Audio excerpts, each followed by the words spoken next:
이 자리에는 우리 남성분들, 여성분들 이렇게 성도님들이 계시는데 아마 대부분의 우리 성도님들은 군복무를 하면서 훈련을 받으셨을 겁니다. 제가 저희 아버지께 여쭈었더니 저희 아버지 시대에는 군 복무 기간이 3년이었다고 들었습니다. 훈련도 몇 주였죠? 한 9주? 10주 이렇게 많이 받으셨다라고 들었어요. 저는 제가 아들 세대이니까 저는 2년 2개월 를 받고 훈련은 6주 훈련을 받았습니다. 지금은 1년 6개월 4주 훈련을 받는 걸로 알고 있습니다. 그러니까 훈련을 받으러 이제 훈련소에 가죠. 저는 이 논산훈련소, 지금 육군훈련소로 바뀌었는데 훈련소에서 6주간의 훈련을 처음 받았습니다. 서울에 있으니까 서울에서 논산까지 그때는 KTX가 없을 때여서 제일 좋은, 그 다음으로 좋은 게 뭐예요? 새마을호. 평생에 처음 타봤어요. 새마을호를 타고 그 좋은 기차를 타고 군대를 가는 거예요. 그 좋은 기차를 타고 부모님과 함께 이 논산에 와가지고 이제 마지막 점심 식사를 훈련소 앞에서 맛있게 하고 부모님을 떠나보내는데 얼마나 눈물이 나던지, 이제 부모님이랑 빠이빠이 하고 부모님이 눈에서 사라지자 똑바로 합니다. 차려, 절중셔 차려. 갑자기 확 돌변하는 거예요. 그렇게 군 생활이 시작됐습니다. 첫날 밤에 이제 잠을 자는데 막 눈물이 주르르르 나더라고요. 부모님 그늘 아래 있던 게 복이었구나, 그때 깨달았어요. 그리고 그 다음날 일어나서 아침 식사를 하는데 이게 쌀인지 뭔지 이게 음식이 맛도 없을 뿐 아니라 입맛이 없는 거지. 입맛이 없어요. 입맛이 없는데 딱 하루 이틀 지나니까 그 없던 입맛이 돌아오더라고요. 그 맛이 없는, 그 맛없는 밥과 국이 어떻게 해요? 갑자기 맛있어지는 거예요. 갑자기 맛있어지고 밥을 예멘치 먹던 제가 밥을 고봉같이 쌓아놓고 왜요? 이 엄청난 훈련을 받으려면 먹어야 살겠더라고요. 먹어야. 이거 먹지 않으면 훈련 받다가 쓰러지겠더라고요. 열심히 막 밥맛이 갑자기 돌아오더니 훈련을 받았습니다. 저는 사실 군대 가기 전에 이등병. 짝대기 하나 있잖아요. 이 새우깡이라고요, 새우깡. 이 짝대기 하나를 가면 그냥 다는 줄 알았어. 그냥 다 주는 줄 알았어요. 근데 알고 봤더니 그냥 주는 게 아니라 6주간의 훈련을 마쳐야, 수료해야 그 훈련 수료식 때에 그걸 달아주더라고. 이 무게를 알았어요. 그 훈련의 시간을 통해서 제가 지난번에도 한번 말씀드렸지만 훈련과 훈련 사이에 조교들이 막 독수리 마크 달고 있는 조교들이 계속 얼차려를 줘요.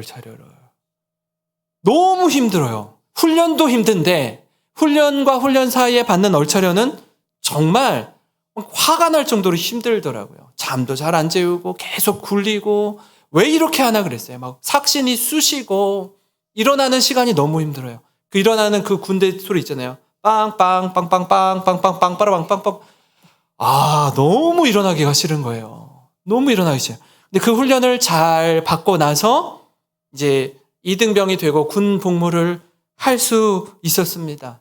근데 왜 이 과정을 겪게 하나라고 나중에 생각해 보니까 6주차 때 40km의 행군을 보통 12시간 하면 12시간 걸어야 되거든요. 그냥 걷는 게 아니라 20kg의 이 군장을 메고 40km를 12시간을 걸으려면 한번 생각해 보세요. 처음에 사복을 입고 들어갔다가 군복으로 환복을 하죠. 처음 들어가서 이 훈련을 받아야 된다라고 하면 낙오하지 않고 완주할 수 있는 청년들이 몇 명이나 있을까요? 거의 중간에 포기하고 낙오할 거예요. 근데 6주간의 훈련을 받고 나서 그걸 하니? 할 수 있다 없다? 할 수가 있게 된 거예요. 할 수 있으려면 몸을 훈련해야 돼요. 훈련해야 되는데 6주간에 아주 타이트하게 훈련하려니 훈련만으로 부족한 거예요. 그래서 어떻게 해요? 평소에 쓰지 않던 근육을 훈련시키기 위해서 얼차려를 주더라고요. 근데 그걸 나중에 알았죠. 나중에. 받는 당시에는 몰랐어요. 왜 이렇게 우리를 피곤하게 하고 힘들게 하나 그때는 몰랐어요. 근데 훈련 마지막에 행군을 할 때 그때 깨달았어요. 그때 깨달았습니다. 이 2년 2개월의 군 생활을 통해서 얻게 된 유익이 뭐냐면 군복무를 마치고 사회생활을 하는데 목회를 하는데 사역을 하는데 다양한 일이 있지 않습니까? 마음도 상하고 몸도 지치고 막 포기하고 싶고 하는 일들이 왜 없어요? 있죠. 살다 보면 있어요. 그런데 그때마다 어떤 때를 생각해요? 훈련받았던 때를 생각하는 거예요. 그래도 이 훈련받았던 때보다는 좀 낫지 그래도. 그때를 생각하면서 버티고 견디는 겁니다. 버티고 견디는 거예요. 하나님이 여러분 430년이라는 시간 동안 애굽에 종살이를 했던 이스라엘 백성들을 가나안 땅으로 인도하는 과정에서 하나님 40년 동안의 광야에 훈련을 시켜요. 훈련을. 우리 생각엔 하나님이 이 애굽의 노예로부터 해방시키셔서 가나안 땅으로 들어가게 할 때 그냥 40년이라는 광야 훈련의 시간 없이 그냥 다이렉트로 들어가게 하면은 하나님 좀 인심을 쓰는 겸 바로 들어가게 하시지 왜 훈련받게 하실까? 왜 이 광야 시간을 통과하게 하실까? 여기에 대한 궁금증이 있는데 이 시간을 통해서 이 답을 찾고 말씀을 통해서 답을 찾고 또 이 훈련의 시간을 통과하고 계시는 우리 성도님들이 계시다면 이 시간을 잘 통과하는 저와 여러분이 되기를 주님의 이름으로 축원합니다. 이 신명기 말씀은 하나님의 말씀을 좀 더 쉽게 설명한 책입니다.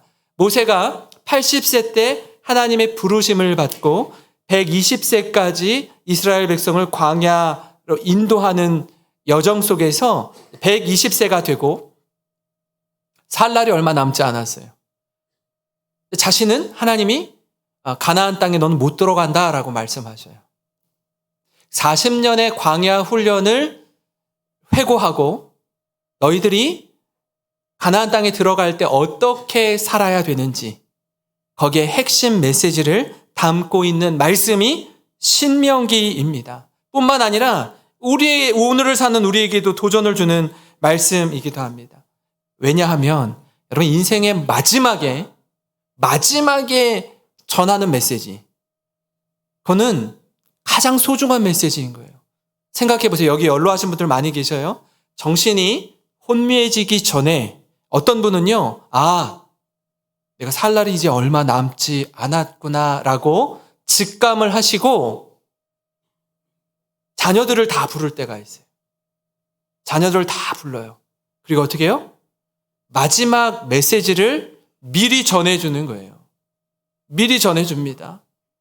내가 너희들에게 혹여라도 상처 준 일이 있거나 마음 상하게 한 일이 있다면 용서하거라 부터 시작해서 정말 자녀들에게 해주고 싶은 말을 그때 주는 거예요. 모세도 마찬가지였습니다.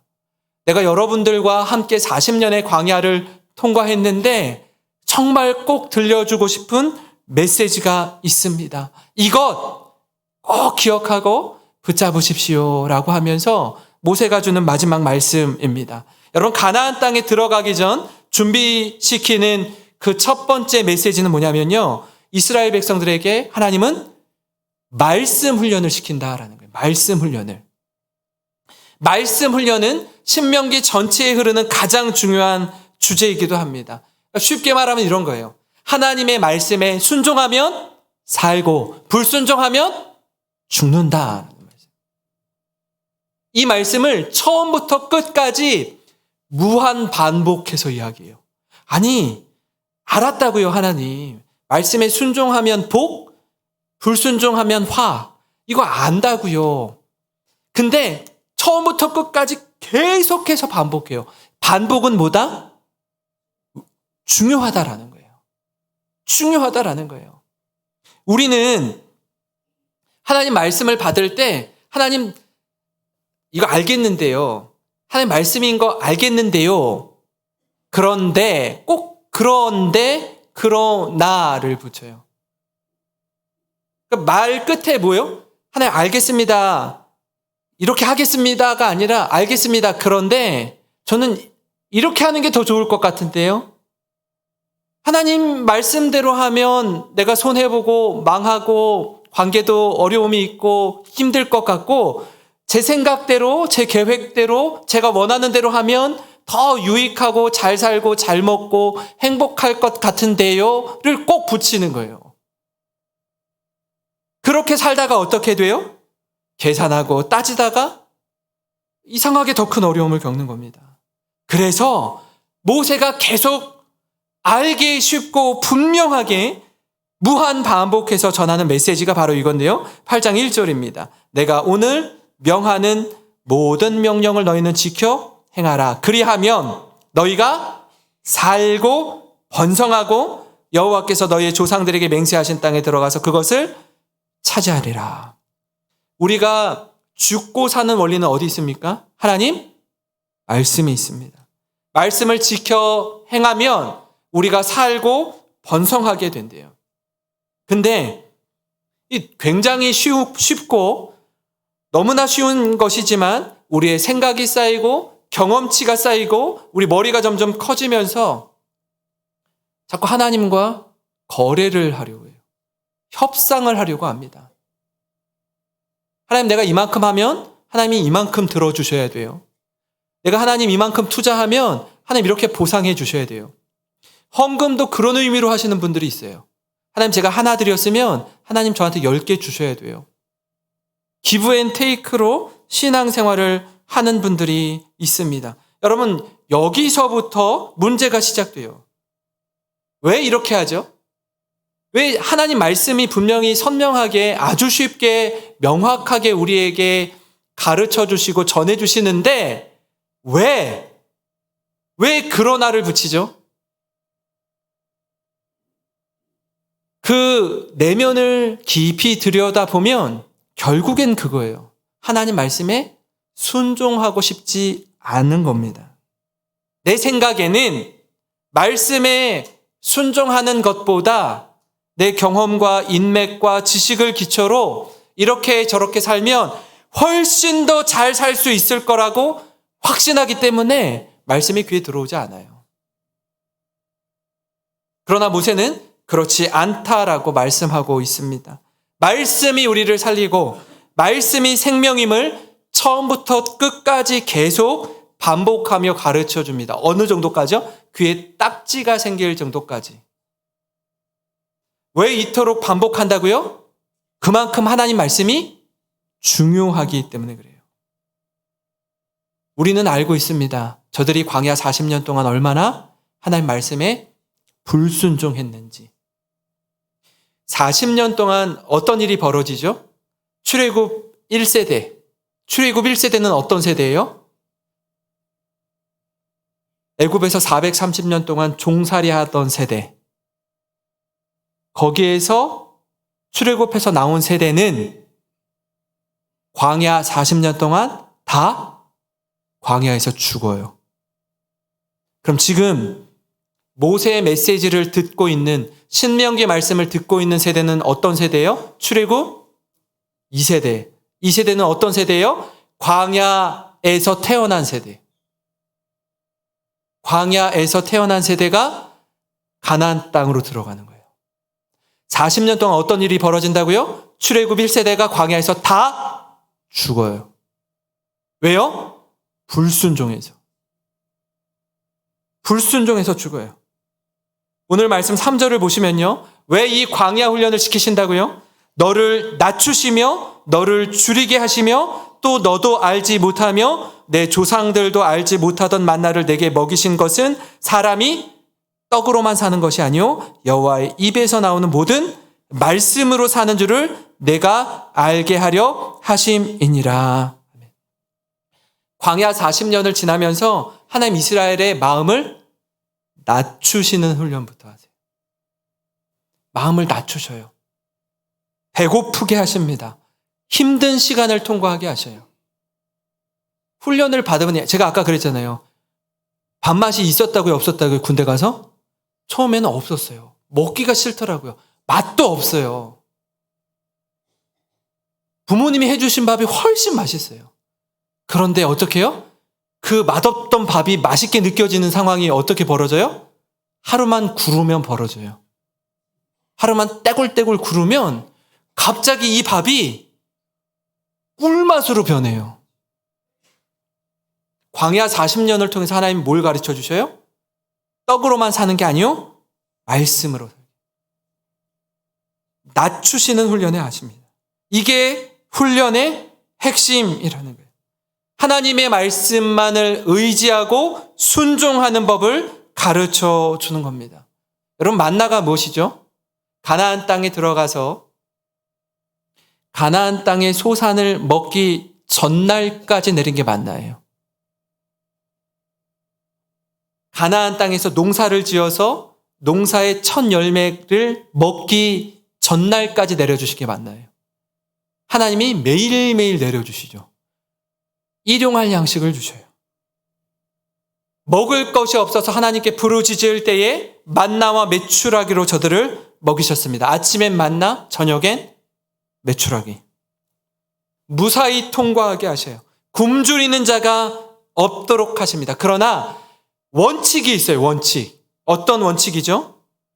더함도 덜함도 없이 매일의 일용할 만큼의 양식을 주신다라는 거예요. 그래서 모세를 통해서 이스라엘 백성들을 이렇게 가르쳐 줍니다. 내가 매일 아침 내려주겠다. 그러나 하루 먹을 양만 거두고 들어가라라고 가르쳐 주죠. 그리고 안식일 전날에는, 요일로 치면 금요일에는 이틀치의 만나를 내려주겠다. 그러니 안식일에는 밖으로 나오지 말고 안식해라라고 가르쳐 줘요. 그런데 이스라엘 백성 가운데 어떤 사람들이 있죠? 말씀에 순종하지 않고 말씀을 의심한 사람들이 있어요. 어떤 사람이에요? 하루치의 일용할 양식을, 만나를 가지고 가야 되는데 욕심이 있어서 이틀치, 3일치의 만나를 가지고 집으로 돌아간 사람들. 근데 뭐 먹는 양이 있으니 하루 양식을 먹고 한 이틀치의 양식을 더 가지고 온 걸 딱 만나를 보니까 그 다음날 어떻게 되죠? 다 썩어버려요. 다 썩어버려요. 먹을 수가 없어요. 반대로 여러분, 금요일에는 이틀치의 만나를 가지고 들어오라 그랬어요. 그리고 안식일에는 만나를 구하러 밖으로 나오지 말라고 했어요. 그러니까 그날은 이틀치 양식이면 하루치를 먹었는데 하루치가 상하지 않아요. 썩지 않는다고요. 그거 먹으면 되는데 또 어떻게 해요? 안식일에 또 일하러 밖으로 나가요. 믿지 못하는 거예요. 나가서 빈손으로 돌아오죠. 왜? 만나를 안 주시니까. 그러니까 계속 하나님을 시험하는 거예요. 하나님을 믿지 않는 거예요. 하나님의 말씀에 불순종하는 것입니다. 여러분, 이 시간을 통해 하나님이 이스라엘에게 주시는 말씀이 무엇입니까? 하나님의 백성은 하나님의 말씀으로 산다라는 것입니다. 이 말씀이 우리를 살리고 우리를 새롭게 하고 우리를 변화시킨다라는 것을 깨닫는 겁니다. 8장 6절을 보시면 내 하나님 여호와의 명령을 지켜 그의 길을 따라가며 그를 경외할지니라 이렇게 말씀합니다. 하나님의 명령을 지키는 것, 말씀을 순종하는 것이 여러분 하나님을 존중하고 사랑하는 겁니다. 모세는 계속해서 이 말씀을 전해주고 있습니다. 오늘부터 2기 제자훈련이 시작됩니다. 여러분, 훈련의 시간을 통과하는 우리 훈련생분들을 위해서 함께 기도해 주시기를 부탁합니다. 훈련은 쉽지 않아요. 그래서 사실 2기 훈련생을 모집하는데 좀 어려움이 있었습니다. 왜냐하면 훈련받은 1기 훈련생 선배분들이 어떻게 해요? 진짜 힘들어. 2달계보다 훨씬 힘들어. 이렇게 겁을 주는 거예요, 겁을. 왜요? 본인은 통과했다는 거예요. 본인은 끝났어, 이제. 그리고 저에게도 가끔씩 이런 메시지를 줘요. 목사님, 1기보다 2기는 더 빡세게 해주세요. 우리는 지났으니까 이제. 우리는 통과했으니 강도를 목사님이 원하시는 대로 더 높여주세요. 그럼 어떻게 해요? 그러면 다른 사람들 신청을 할 수 있어요? 없어요? 무섭잖아요. 자, 우리 옆에 계신 분들에게 이렇게 인사하겠습니다. 두려워 말라. 두려워하지 않으셔도 돼요. 염려하지 않으셔도 돼요. 여러분, 이 훈련의 시간을 통해서 배우는 건 뭐냐면 말씀을 배우는 거예요. 말씀에 순종하는 훈련을 배우는 겁니다. 그래서 이 말씀이 우리를 살리고 우리를 새롭게 하고 우리를 유익하게 하는 그 유익을 충만하게 누리는 모든 성도님 되시기를 주님의 이름으로 축원합니다. 여러분, 그런가 하면요, 가나안 땅에 들어가기 전에 준비시키는 또 하나의 훈련이 있습니다. 오늘 말씀의 제목처럼 마음을 훈련시키신다라는 것입니다. 사실 말씀을 따르고 순종하는 훈련의 핵심은 뭐냐면 사람의 마음입니다. 마음이에요. 마음이 있으면 사람이 움직여요. 그러나 마음이 없으면 아무것도 하지 않으려고 합니다. 그래서 무엇을 하든지 처음 마음, 초심을 갖는 것이 가장 중요합니다. 더 중요한 건 그 처음 마음을 끝까지 지속하는 것이 더 중요해요. 처음 마음이 변질되면 훈련을 완주할 수가 없습니다. 중도에 포기하는 일이 벌어지는 거예요. 여러분, 이처럼 하나님은 가나안 땅에 들어가서 너희가 어떻게 생활을 해야 하는지 이 마음을 훈련시키신다라고 이야기하고 있습니다. 마음이 있어야 말씀에 순종하기 때문이고, 마음이 있어야 어떤 상황과 환경에도 흔들리지 않기 때문에 그렇습니다. 2절 말씀을 우리 한번 같이 읽어보겠습니다. 2절입니다. 시작. 내 하나님 여호와께서 이 40년 동안에 내게 광야길을 걷게 하신 것을 기억하라. 이는 너를 낮추시며 너를 시험하사 내 마음이 어떠한지 그 명령을 지키는지 지키지 않는지 알려하려 하심이라. 아멘. 왜 하루 이틀도 아니고 40년 동안 광야길을 지나게 하셨다고요? 이스라엘의 마음을 낮추시기 위해서. 이 백성들이 정말 명령을 지키는가, 그렇지 않은가 확인하는 겁니다. 명령에 대한 순종의 여부는요, 마음에 있습니다. 마음에 있어요. 마음이 있으면 말씀에 순종합니다. 근데 마음이 없으면요, 앞에서는 네, 알겠습니다 라고 하지만 뒤에서는 하지 않아요. 실제로는 불순종합니다. 하나님은요, 우리의 마음을 보셔요. 사울 왕이 패해지고 사무엘이 다윗을 만나러 갔을 때 하나님이 사무엘에게 이렇게 말해요. 이는 내 마음에 합한 자라. 다윗을 보고 하나님의 마음에 합한 자라고 이야기하고 있습니다. 여러분, 우리도 그렇습니다. 자녀를 양육할 때나 회사를 경영할 때나 사람을 고용할 때, 직장에서 동료들과 함께 할 때 무엇을 봅니까? 무엇을 보고 뽑아요? 마음을 보고 뽑아요. 마음의 중심을 보고 뽑아요. 능력도 중요하고 대인관계도 중요해요. 함께하면서 갖춰야 할 많은 요소들이 있습니다. 사람을 세울 때요, 그 마음을 보고 뽑아요. 조금 부족해도, 좀 연약해도 마음이 있는가, 마음이 없는가, 그거 본다고요. 마음이 없으면요, 오래가지 못합니다. 그래서 하나님 이스라엘 백성을 가나안 땅에 들어가기에 앞서서 이 마음에 대한 훈련을 시키는 거예요. 이스라엘이 들어가서 차지하는 땅은요, 젖과 꿀이 흐르는 땅이 맞긴 맞는데 비어있는 땅이 아니었어요. 안악자손이 거인 족속이 살고 있는 땅이었다라는 거예요. 쉽게 승리를 얻고 취할 수 있는 땅이 아닙니다. 제가 최근에 드라마 한 개를 보고 있는데, 고려 거란 전쟁, 이 드라마를 다 볼 수는 없어서 이렇게 요약본들을 유튜브에서 보고 있는데 막 보면서 뭘 느꼈냐면, 이 전쟁은 승자도 패자도 없구나. 모두 다 상처투성이로 만드는구나. 그걸 느꼈고요. 또 하나는 거란이 고려를 공격하는데 이 거란의 황제가 갑자기 생각이 안 나네. 하여튼 거란의 황제가 고려에 이제 쳐들어오는데 앞에 서경에 있는 흥화진이라는 아주 작은 성을 하나 무너뜨리려고 해요. 거기를 뚫고 들어오면 개경까지 한 번에 도달할 수 있거든요. 근데 서경에 4,000명의 고려의 군사들이 딱 무장하고 있습니다. 근데 이제 전쟁을 할 때 4,000명이랑 싸우면 한 몇 명 정도 데리고 오면 이길 수 있을 것 같아요?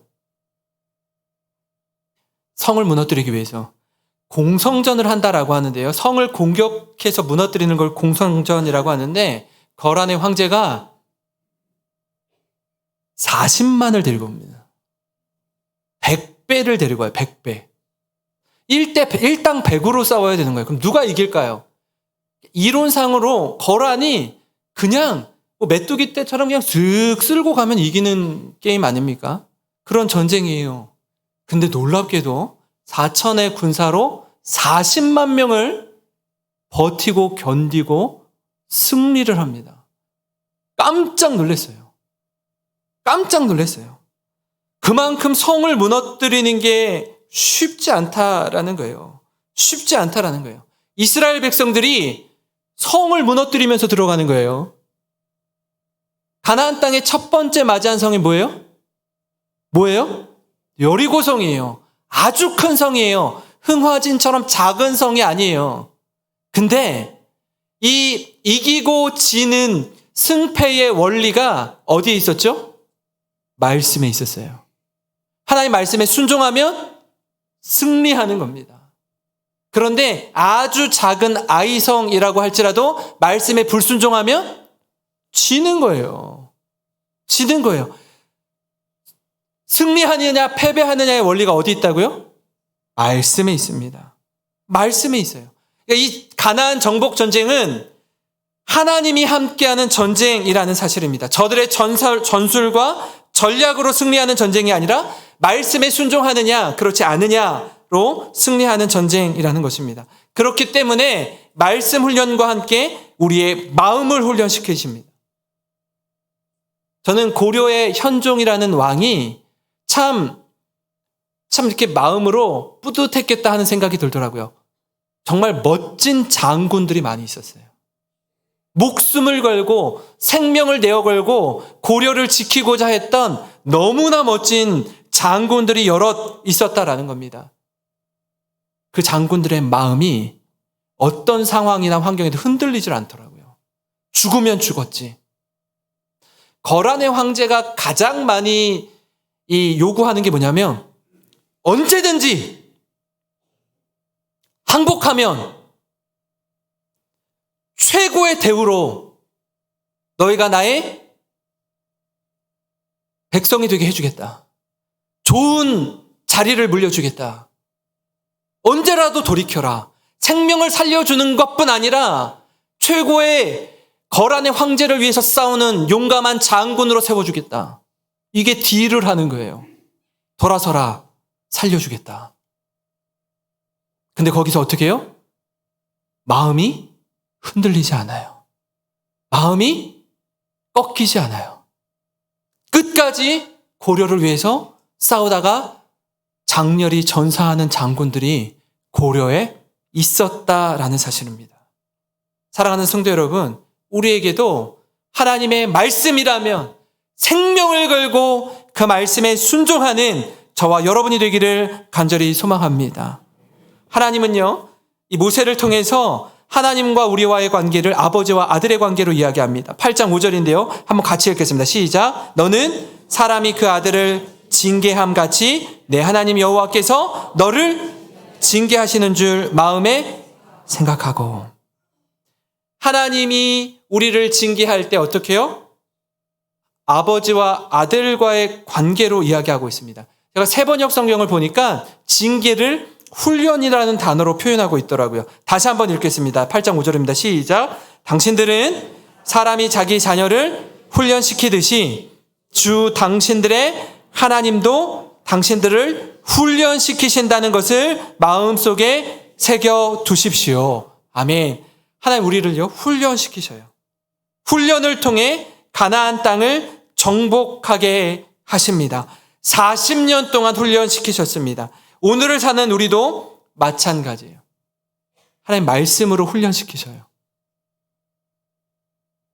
얘가 말씀에 순종하고자 하는 마음이 있는지, 말뿐인지 이걸 훈련시키신다라는 겁니다.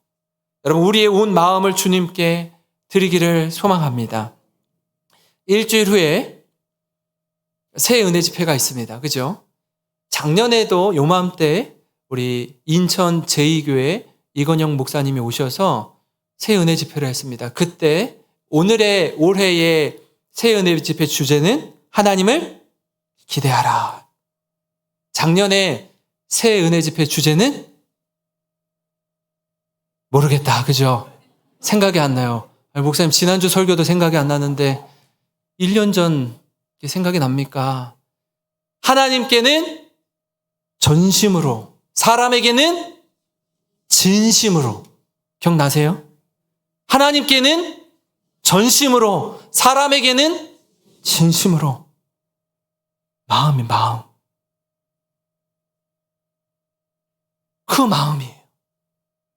에스겔 11장 19절에 이렇게 말씀합니다. 내가 그들에게 한 마음을 주고 그 속에 새 영을 주며 그 몸에서 돌 같은 마음을 제거하고 살처럼 부드러운 마음을 주어 내 율례를 따르며 내 규례를 지켜 행하게 하리니 그들은 내 백성이 되고 나는 그들의 하나님이 되리라. 바벨론 70년 포로 생활로 있던 저들이 바벨론 포로에서 귀환할 때에 주는 메시지입니다. 얘들아, 내 너희의 돌 같은 마음을 부드럽게 해주겠다. 그 마음으로 나를 섬기고 예배해라. 그 마음을 이야기하고 있습니다. 사랑하는 성도 여러분, 새해를 시작하면서 우리에게 하나님의 말씀으로 충만하기를 소망합니다. 공동체 성경 읽기를 통해서 계속해서 하나님의 말씀을 우리 안에 채우는 겁니다. 새벽 기도와 금요 기도의 시간을 통해서 여러분 기도의 자리를 회복하시기를 소망합니다. 말씀과 기도의 회복을 통해 우리의 영혼이 살아나게 될 줄 믿습니다. 마음이 새롭게 되어야 돼요. 마음을 빼앗기면, 마음이 변질되기 시작하면 예전에 그렇게 뜨거웠는데, 그렇게 하나님을 찬양하고 예배했는데, 그렇게 성도를 사랑했는데, 그렇게 서로 사랑했는데 마음이 식어져 버리면 다 놓쳐버리는 겁니다. 하나님, 우리에게 주님을 사랑하는 마음을 회복시켜 주시옵소서. 이웃을 사랑하는 마음을 회복시켜 주시옵소서. 그래서 세상을 향해 빛을 비추는 빛의 자녀된 우리 영생교회 모든 성도님 되시기를 주님의 이름으로 축원합니다. 우리 같이